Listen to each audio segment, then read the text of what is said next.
After 4 years, 5 months of talks, the UK's Brexit negotiator has just a matter of days left to try to secure a trade deal with our closest neighbours. We're going to be working very hard to try and get a deal. We're going to see what happens in negotiations today. With both sides sounding less than optimistic in the last 24 hours, the prospect of no deal is a distinct possibility. And now these documents handed to ITV News reveal how the government is planning for the impact of that scenario. The papers, headed Reasonable Worst-Case Planning Assumptions, set out some of the possible implications, including the supply of medicines could be reduced by 60 to 80% over the first 3 months.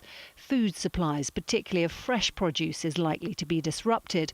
A potential interruption in the supply of critical chemicals would impact essential services such as energy, water and food, and initial delays for trucks of up to 2 days at channel crossings.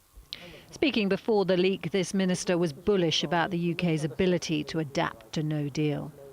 A lot of industries, a lot of people fear that they will be worse off with no deal. My message to all of those sectors is we're working hard to try to get to an agreement, but we won't do an agreement that undermines our sovereignty and prevents us from acting as a normal independent country. We want a free trade agreement. It won't be at any cost. And if there is no further agreement, then things will adjust, things will adapt, supply chains will change. At this hauliers in Slough, they're clear about the implications for their industry. Bureaucracy like you've never seen. We don't know if we're going to need permits to be able to use the trucks abroad. We know that there are a certain amount out there, but that isn't enough. There is going to be a mountain more of paperwork, something that we haven't been used to for the last 30-odd years.